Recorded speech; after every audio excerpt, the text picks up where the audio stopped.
ကျွန်တော်ရောက်နေတဲ့နေရာတော့မြန်မာတွေအများစုနေကြတယ်ပေါ့နော် Queens City ဘက်မှာရောက်နေပေါ့နော်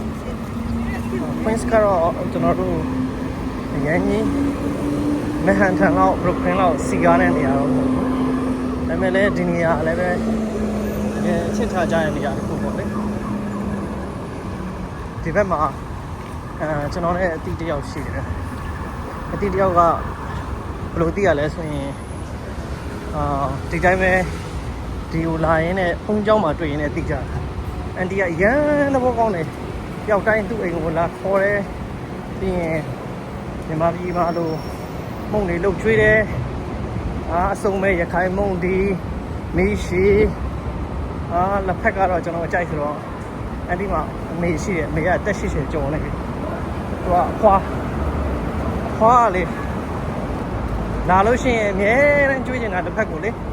လက်ဖက်ကိုဘယ်လိုလေးကြွေးလက်ဖက်ကအညွန့်ကြီးပဲညွန့်နေအောင်တုတ်ထားတဲ့လက်ဖက်ရယ်ပြီးရင်အကျော်ဆောင်နှစ်ပြန်ကျော်အကောင်းစားပြီးလို့ရှိရင်နောက်တစ်ခုကပါလဲဆိုရင်တကယ်အရေးပါဆုံးပစုံကြောက်ကလည်း share ပဲအဲ့ဒါကြီးလည်းကြွေးတာတကယ်ရောက်တိုင်းဒီမှာဒါကမိသားစုမရှိဘူးဆိုပေမဲ့ဘယ်လိုခံစားရလဲဆိုလို့ရှိရင်တကယ်ကိုအိမ်ကိုဒါလည်းရသူခံစားရတယ်ပြောရမယ်ဆိုတော့ခင်ဗျာဆွေမျိုးမင်းရဟင်းကောင်းအဲ့လိုပုံစံမျိုးခံစားရတာပါလေတကယ်ရန်ကိုသဘောကောင်းတဲ့မိသားစုအဲ့လို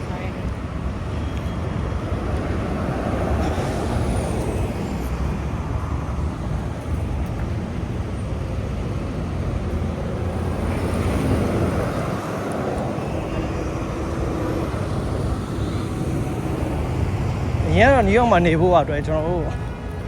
ဘာလုပ်သေးလဲဆိုရင်လောက်ရှာကြည့်သေးတယ်ဒါပေမဲ့ကိုရီးယားလည်းအကြိုက်မနေနေတာရယ်အလောက်ကလည်းကိုရှာတဲ့အတွင်းမှာမရတာတဲ့အကြောင်းမလို့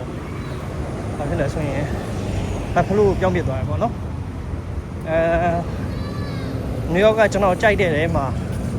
favorite ထဲမှာမပါဘဲနဲ့ level ပတ်ဖို့ city light ကိုခဏတာခံစားဖို့တော့တော်တော်ကောင်းတဲ့နေရာလို့ခံစားမိရပေါ့လေဒါမျိုး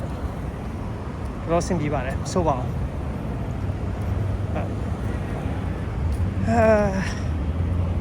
ဘွားတယ်ခ